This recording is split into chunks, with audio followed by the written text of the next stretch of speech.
का स्वागत है। आज हम कक्षा 12 के हिंदी अनिवार्य का व्याकरण का अंतिम और सबसे महत्वपूर्ण टॉपिक है अलंकार, उसका अध्ययन करेंगे। कक्षा 12 के अंतर्गत 8 अलंकार है जो महत्वपूर्ण है और 8 अलंकार हम पढ़ेंगे। इसके अंतर्गत सबसे पहले मैं आपको ये बताना चाहती हूँ कि अलंकार कहते किसे हैं भूमिका के माध्यम से। तो अलंकार क्या है? अलंक्रियते इति अलंकारे, यानी जो अलंकृत करता है वो अलंकार है। कहने का अभिप्राय ये है कि हमारे समाज के अंतर्गत मनुष्य ज़्यादा सुंदर दिखने के लिए क्या करता है? आभूषणों का प्रयोग करता है। ठीक उसी प्रकार कवि जो है वो काव्य के अंतर्गत ऐसे तत्वों का प्रयोग करते हैं जो काव्य की शोभा को बढ़ाते हैं। तो अब हम चलते हैं अलंकार की तरफ। काव्य की शोभा बढ़ाने वाले तत्व को क्या कहते हैं? अलंकार कहते हैं। अलंकार 2 शब्दों से मिलकर बना है, अलम प्लस कार। यहाँ पर अलम का अर्थ क्या होता है? आभूषण। तो पूर्णतया ये बात स्पष्ट हो जाती है कि काव्य की शोभा को बढ़ाने वाले तत्व को अलंकार कहते हैं। फिर हम आते हैं अलंकार के भेद की तरफ।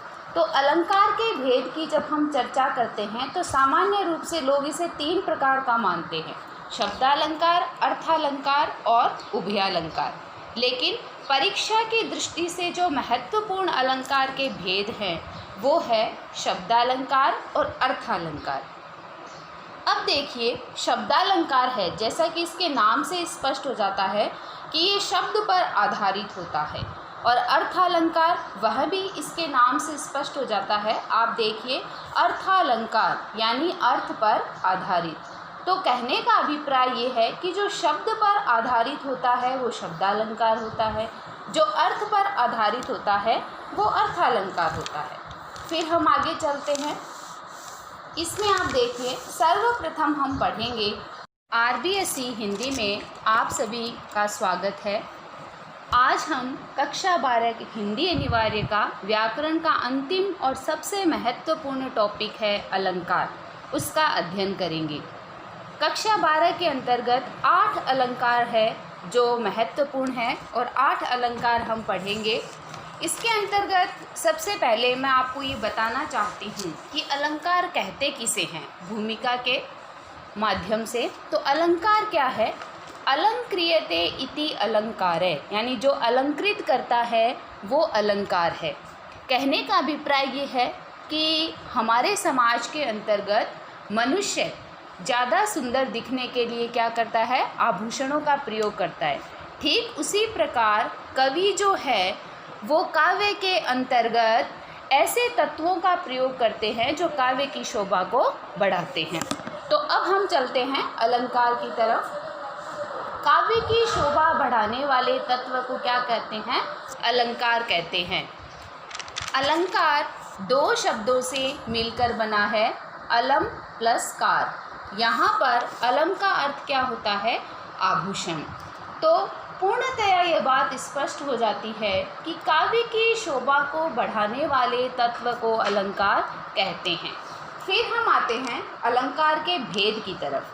तो अलंकार के भेद की जब हम चर्चा करते हैं तो सामान्य रूप से लोग इसे 3 प्रकार का मानते हैं, शब्दालंकार, अर्थालंकार और उभयालंकार। लेकिन परीक्षा की दृष्टि से जो महत्वपूर्ण अलंकार के भेद हैं वो है शब्दालंकार और अर्थालंकार।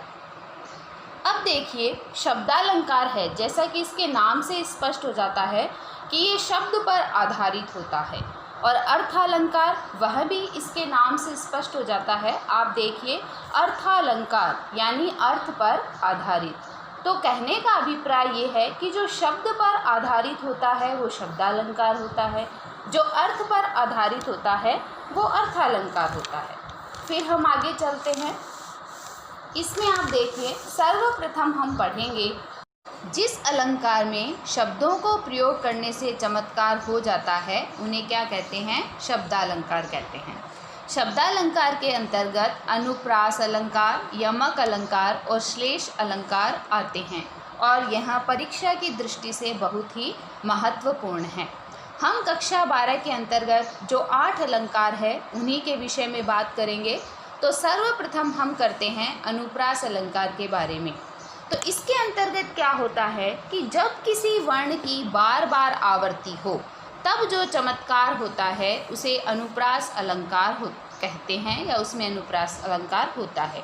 इसमें कहने का अभिप्राय है कि कोई भी वर्ण हो जब वो बार बार आए और एक ही क्रम में आए तो उसको क्या कहते हैं, अनुप्रास अलंकार कहते हैं। उदाहरण देखिए, जन रंजन मंजन दनुज मनुज रूप सुर भूप विश्व बदर इव धृत उदर जीवत सोवत सूप। अब इसके अंतर्गत हमें पढ़ने से ही पता लग जाता है कि कौन सा वर्ण है जो बार बार आ रहा है, और जहाँ पर एक वर्ण बार बार आता है वहाँ पर अनुप्रास अलंकार होता है। अब इसमें देखिए कि जय है, रंजन में भी जय जो है वो दूसरे नंबर पे है और मंजन में भी जो जय है वो दूसरे नंबर पे है, तो एक ही क्रम में है और एक ही वर्ण है। दनुज को देखिए, दनुज में जो जय है वो तीसरे नंबर पे है। मनुज को देखिए, मनुज में जो जय है वह भी तीसरे नंबर पे है। तो यहाँ पे कौन सा अलंकार हो जाएगा, अनुप्रास अलंकार। आगे देखिए, चारु चंद्र की चंचल किरणें खेल रही थी जल थल में। अब चारु और चंद्र देखिए, चारु में जो चय वर्ण है वो पहले नंबर पे है और चंद्र में है वहाँ भी पहले नंबर पे है और चंचल में है वह भी पहले नंबर पे है। तो इस प्रकार इसमें अनुप्रास अलंकार हुआ। अब मेरी तरफ से मैंने इसको बहुत ही सरल तरीके से बताया है, लेकिन जब बार बार आप इसकी प्रैक्टिस करेंगे तो आपको इसको पहचानने में कोई त्रुटि नहीं होगी और आप जल्दी से इसे पहचान जाएंगे। अब हम चलते हैं यमक अलंकार की तरफ। तो यमक शब्द का जो अर्थ होता है वह होता है दो, यानी यमक, कई बार परीक्षा में ये भी आ जाता है कि यमक क्या है, तो यमक का मतलब क्या है, दो। जब एक ही शब्द ज़्यादा बार प्रयोग हो पर हर बार अलग अलग आए उसका अर्थ, तो वहाँ पर यमक अलंकार होता है। यानी एक शब्द एक या एक से अधिक बार होता है और जितनी बार होता है उतनी बार उसका अर्थ जो है वो भिन्न होता है। अब पुरातन समय से हम इसका एक उदाहरण है वो सभी बच्चों ने रटा हुआ है, लेकिन फिर मैं इसको एक बार समझा देती हूँ। कनक कनकते सो गुनी मादकता अधिकाय, वा खाए बोराय नर वा पाए बोराय। अब इसके अंतर्गत आप देखिए, कनक और कनक ये जो शब्द है वो दो बार आया है। तो पहले कनक का अर्थ है सोना और दूसरे कनक का अर्थ क्या है, धतूरा। तो कहने का अभिप्राय क्या है कि सोने को पाने से व्यक्ति पागल सा हो जाता है और धतूरे को खाने से व्यक्ति पागल सा हो जाता है। यानी शब्द एक ही है, कनक आया दो बार है और दोनों बार ही इसका अर्थ भिन्न भिन्न है। फिर है काली घटा का घमंड घटा। इसके अंतर्गत देखो, पहले है काली घटा, तो पहली घटा का मतलब क्या होता है, बादल, और दूसरा है घमंड घटा, यानी किसी व्यक्ति का घमंड जो है वो कम हो गया। तो पहले घटा का मतलब क्या होगा, बादल, और दूसरी घटा का मतलब क्या होगा, कम होना। उर्वशी मेरे हृदय की उर्वशी तुम पर न्योछावर। तो इसमें भी उर्वशी शब्द जो है वो दो बार आया है और दोनों बार ही इसका अर्थ क्या है, भिन्न है। इस प्रकार आप तरह तरह के उदाहरण के माध्यम से इसको और अच्छे से स्पष्ट कर सकते हैं। फिर आगे चलते हैं हम श्लेष अलंकार की तरफ। तो इसके अंतर्गत क्या होता है, जहाँ पर कोई एक शब्द एक ही बार आए पर उसके अर्थ अलग अलग निकले वहाँ पर श्लेष अलंकार होता है। यानी कहने का अभिप्राय क्या है कि एक शब्द एक बार आता है लेकिन उसका अर्थ जो है वो भिन्न भिन्न होता है। इसमें आप देखिए, रहीमन पानी राखिए बिन पानी सब सून, पानी गए न उबरे मोती मानस चून। अब इसके अंतर्गत पानी शब्द जो है नीचे वाली पंक्ति में देखिए और उसमें मोती मानस और चून दिया हुआ है। तो इसके अंतर्गत क्या है, पानी शब्द जो है वो मोती के लिए क्या है, चमक है, मानस के लिए क्या है, उसकी इज्जत है या सम्मान है, और चून आटे या चूने के लिए जल है। यानी पानी शब्द एक ही है लेकिन उसके अर्थ जो है वो भिन्न भिन्न होते हैं। इसको पहचानने का एक तरीका यह भी है इस उदाहरण के अलावा कि इसमें ना ही तो कोई वर्ण और ना ही कोई शब्द है वो बार बार आते हैं। फिर हम चलते हैं अर्थालंकार की ओर। अर्थालंकार मैंने आपको समझाया था कि अर्थालंकार जो है वो अर्थ पर आधारित होता है। इसमें देखिए, जब किसी वाक्य का सौंदर्य उसके अर्थ पर आधारित होता है तब यह अर्थालंकार कहलाता है। यानी शब्द के स्थान पर यदि उसका कोई पर्यायवाची भी रख दें तो भी उसका चमत्कार जो है, सौंदर्य जो है वो नष्ट नहीं होता है। फिर हम पढ़ते हैं इसके भेद। तो अर्थालंकार के अनेक भेद हैं, लेकिन हम केवल उन्हीं की चर्चा करेंगे जो कक्षा 12 में हैं। जैसे आप देखिए, उपमा, रूपक, उत्प्रेक्षा, उदाहरण, विरोधाभास, रूपक इत्यादि को हम आज पढ़ेंगे। सबसे पहले हम देखते हैं उपमा अलंकार। तो उपमा अलंकार के अंतर्गत क्या होता है? उपमा शब्द का अर्थ है तुलना, यानी किसी भी समान अर्थ की वस्तु की आपस में क्या की जाती है? तुलना की जाती है। जब किसी व्यक्ति या वस्तु की तुलना किसी दूसरे व्यक्ति या वस्तु से की जाए वहाँ पर उपमा अलंकार होता है। तो उपमा अलंकार को समझने के लिए सबसे पहले हमें देखना होगा कि उपमा के अंग क्या होते हैं, उन अंगों को समझना होगा और फिर हम उसके उदाहरण को देख सकते हैं। तो उपमा के जो अंग है वो 4 होते हैं। पहला उपमेय, दूसरा उपमान, तीसरा समतावाचक शब्द और चौथा साधारण गुणधर्म। इसके अंतर्गत क्या होता है कि उपमेय क्या होता है? तो उपमेय वह होता है जिसकी तुलना की जाती है, यानी किसी व्यक्ति की, किसी प्रसिद्ध व्यक्ति से तुलना की जाए तो उसके अंतर्गत क्या होता है कि जिस वस्तु की समानता किसी दूसरे पदार्थ से दिखलाई जाए वह उपमेय होती है, यानी जिसकी तुलना की जाए। और उपमान क्या होता है? जिससे तुलना की जाए, यानी उपमेय को जिसके समान बताया जाए उसे उपमान कहते हैं। फिर है समतावाचक शब्द। इसके अंतर्गत क्या होता है कि जिन शब्दों में समता दर्शाई जाए उनको क्या कहते हैं? समतावाचक शब्द कहते हैं। जैसे सा, सी, से, सरिस, सम, समान आदि। फिर इसको पहचानने के लिए चौथा होता है साधारण गुणधर्म। जिस समान गुण के कारण तुलना की जाए, जैसे सुंदरता आ गया शब्द, उसमें क्या होता है? साधारण गुणधर्म होता है। अब हम देखते हैं इसका उदाहरण। सागर सा गंभीर हृदय हो, गिरि सा ऊंचा हो जिसका मन। तो इसमें हम ये समझते हैं कि कई बार क्या होता है कि कोई उदाहरण आए और हमें उसका अर्थ आए, ये कोई ज़रूरी नहीं होता। तो जहाँ पर सा, सी, से, सम आ जाता है या वियोजक चिन्ह लगा दिया जाता है तो उसमें अपने आप उपमा अलंकार हो जाता है। अब आप इसके नीचे देखिए, कर कमल सा कोमल है। अब इसके अंतर्गत हमें पढ़ते ही समझ में आ जाता है कर मतलब हाथ। तो हाथ है, ये किसी सामान्य व्यक्ति का है और इसकी तुलना किससे की गई है? कमल से। तो कमल क्या हो गया? उपमान हो गया। सा, सी, से, सम, सरी, सदृश, ये क्या हो गए? वाचक शब्द हो गए। तो इसमें सा क्या है? वाचक शब्द है। और कोमल, यानी हाथ भी कोमल है और कमल भी कोमल है, तो साधारण धर्म क्या हो गया? कोमल। अब हम उदाहरण अलंकार पढ़ते हैं। उदाहरण अलंकार के अंतर्गत क्या होता है? जैसे कि इसके नाम से ही स्पष्ट है, उदाहरण, यानी उदाहरण दिया जाता है।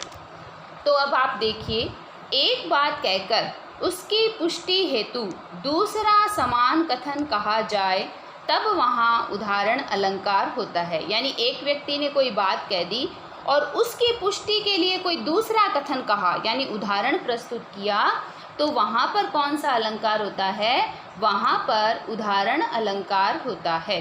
अब इसकी पहचान कैसे होगी? तो इसकी पहचान है ज्यों, जिमी, जैसे, यथा आदि वाचक समानता दर्शाने हेतु शब्द प्रयुक्त होते हैं तो वहाँ पर उदाहरण अलंकार होता है। यानी उदाहरण के माध्यम से हम कोई बात जो है वो स्पष्ट करते हैं।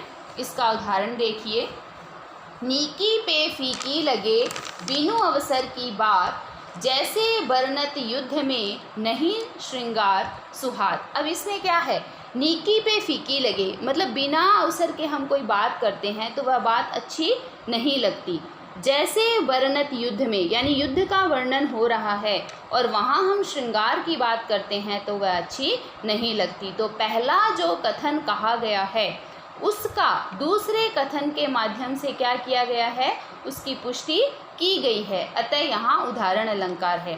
देखो, एक बार में कोई बात समझ में नहीं आती, उसको सही ढंग से समझने के लिए हमें उसके लिए बार बार प्रयास करना पड़ता है, उसको पढ़ना पड़ता है, तब हमें वह अच्छे से समझ में आता है। तो प्रैक्टिस बहुत ज़रूरी है। अब हम आगे चलते हैं विरोधाभास अलंकार की ओर। इसके अंतर्गत क्या होता है, जहाँ वास्तविक विरोध न होते हुए भी विरोध का आभास हो, वहाँ विरोधाभास अलंकार होता है। यानी जब हम कोई पंक्ति पढ़ते हैं तो उसमें वास्तव में तो विरोध नहीं होता, लेकिन विरोध महसूस होता है, विरोध का आभास होता है, तो वहाँ पर विरोधाभास अलंकार होता है। अब हम उदाहरण के माध्यम से स्पष्ट करते हैं। या अनुरागी चित्त की गति समुझे नहीं कोई, जो जो बूढ़े श्याम रंग त्यों त्यों उज्ज्वल होय। अब सामान्य रूप से क्या होता है कि जब कोई काला रंग होता है और उसमें हम सफ़ेद रंग डालते हैं तो वो काला ही होगा, वो सफ़ेद कैसे होगा। लेकिन इसके अंतर्गत क्या बताया गया है कि जो प्रेमी हृदय है उसकी गति को कोई नहीं समझ सकता, क्योंकि जैसे जैसे वह श्याम रंग में यानी श्री कृष्ण रूपी सांवले रंग में डूबता है वैसे वैसे उज्ज्वल होता है। यानी विरोध का आभास इसमें दिखाई देता है। तंतरी नाद कवित रस सरस राग रतिरंग, अन बूढ़े बूढ़े तरे जे बूढ़े सब अंग। यानी इसमें मैंने एक और उदाहरण दिया है। ठीक उसी प्रकार आप इसको पहचानने के लिए, इसको ग्रहण करने के लिए ज़्यादा से ज़्यादा उदाहरण पढ़ने का प्रयास करें। फिर हम आगे चलते हैं उत्प्रेक्षा अलंकार की ओर। इसमें देखिए, जब उपमेय में उपमान की बलपूर्वक संभावना व्यक्त की जाती है तब वहाँ उत्प्रेक्षा अलंकार होता है। वह होता नहीं है, लेकिन उसकी समानता अभिव्यक्त करने के कारण ही वहाँ पर कौन सा अलंकार होता है कि ये उत्प्रेक्षा अलंकार होता है। यहाँ संभावना अभिव्यक्ति हेतु जनु, मनु, जानो, मानो, निश्चय, प्राय, बहुधा, इव, खलु आदि शब्द प्रयुक्त किए जाते हैं। कहने का अभिप्राय ये है कि सारे उदाहरण हमें याद हो, उसका अर्थ हमें आए, यह कोई ज़रूरी नहीं है। लेकिन जब हम इन शब्दों को याद कर लेते हैं तो 99% हम ये पता लगा सकते हैं कि इसमें उत्प्रेक्षा अलंकार है।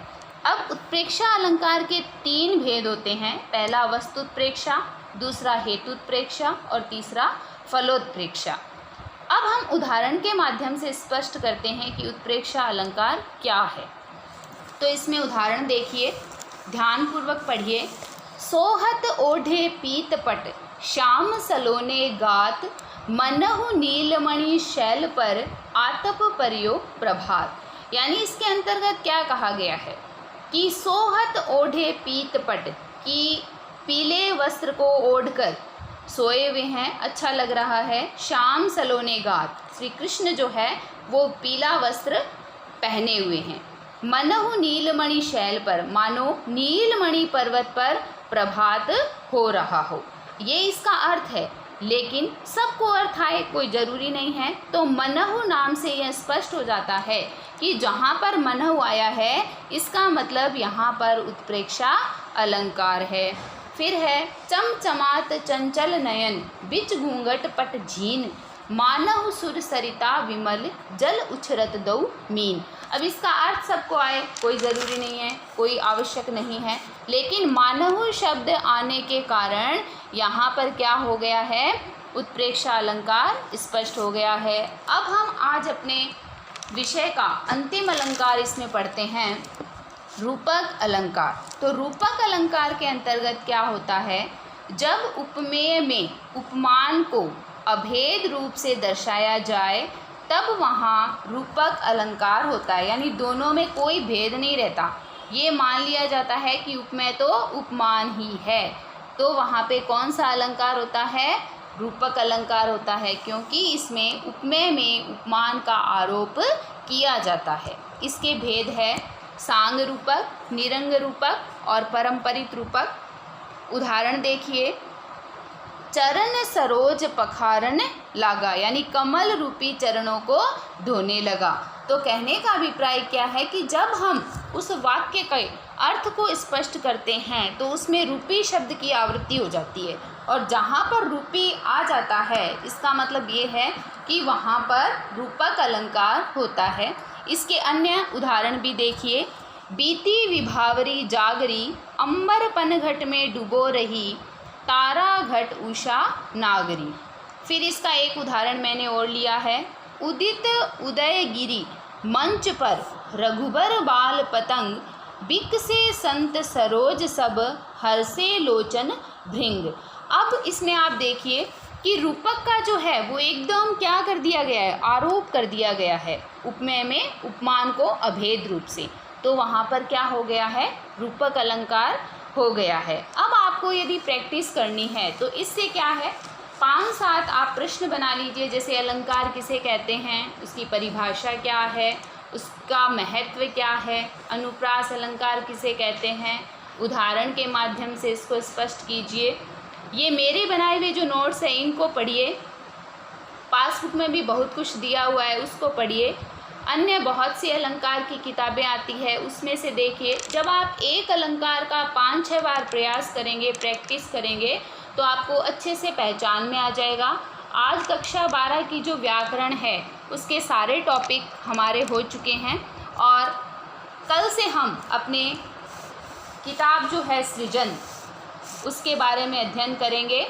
पढ़ते रहिए, कोशिश करते रहिए, अपने लक्ष्य को प्राप्त करने का हर संभव प्रयास कीजिए। धन्यवाद।